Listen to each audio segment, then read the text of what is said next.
Merci, Monsieur le Président, chers collègues. Nous entendons la pertinence d'un partenariat avec le GPA 21 qui permet de détecter des situations difficiles de petites entreprises ou d'artisans afin de les orienter avant que le pire n'arrive. Nous constatons cependant deux incohérences dans cette délibération. Une technique dans son écriture. Excusez-moi. Je propose de poursuivre notre soutien au GPA en lui attribuant le même montant alloué que lors des deux précédents exercices et fixer le montant 2024 à 35 000 euros. Or, les 2 années précédentes, le montant était de 25 000 euros. Il y avait eu un abondement. Et je poursuis pour ma seconde question. Donc, la seconde est relative au qui fait quoi, c'est-à-dire au niveau des compétences respectives des collectivités et des services déconcentrés de l'État.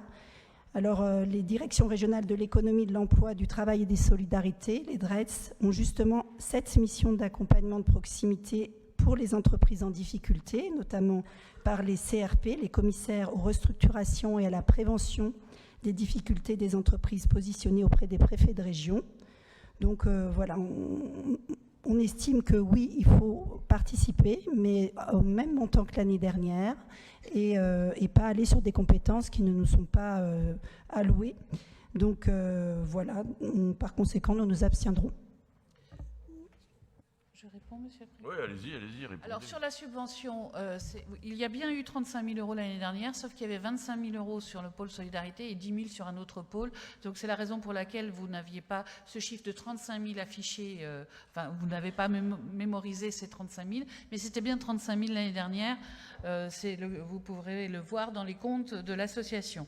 Vous parliez des compétences, mais nous sommes au cœur de nos compétences. Nous sommes dans la prévention du risque social auquel le Président est très attaché, puisque je vous rappelle que dans le plan solidarité, nous avions aussi accompagné socialement les petites entreprises qui étaient extrêmement fragilisées par la crise Covid.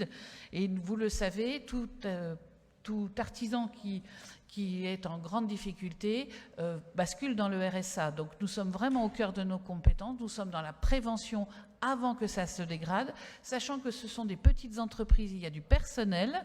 Donc quand une entreprise ne va pas bien, ça crée des personnes qui passent par la caisse chômage, voire parfois RSA en plus. Donc vraiment on est dans le cœur de nos compétences.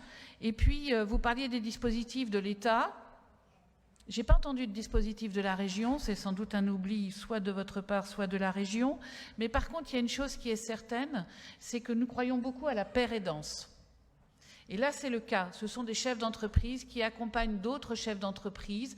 C'est issu d'une idée qui vient d'ailleurs de la Franche-Comté. Je parle sous le contrôle d'une de mes collègues qui connaît bien le dispositif Casque Bleu. Je parle de mémoire. Et franchement, ça a fait ses preuves.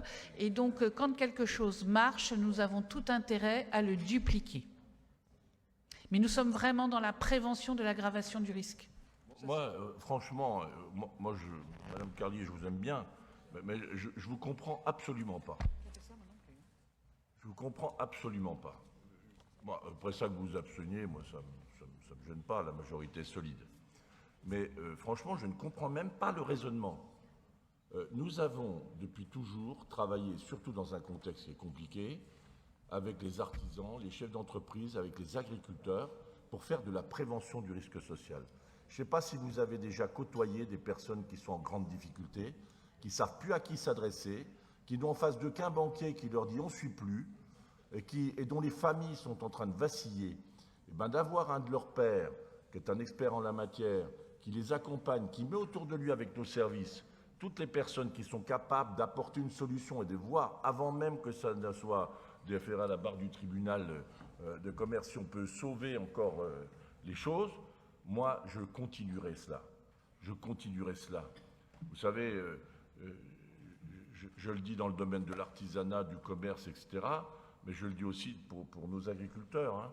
Quand ils se retrouvent face à des situations, moi j'ai déjà été appelé par des agriculteurs en pleurs sur le bord de la table qui demandaient d'être accompagnés, qu'on a pu sauver.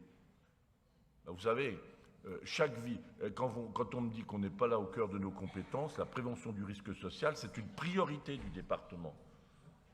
C'est même pas une option pour nous, c'est une priorité. Agir vite avant que la situation ne se dégrade, dans tous les milieux.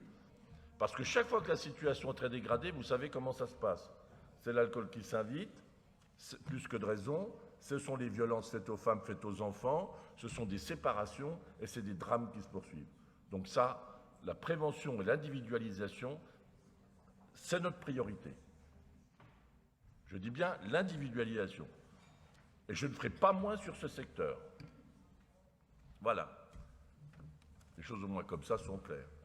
Maintenant, je vais mettre... Oh, pardon, vous voulez redire quelque chose, Mme Carly ? Oui, s'il vous plaît.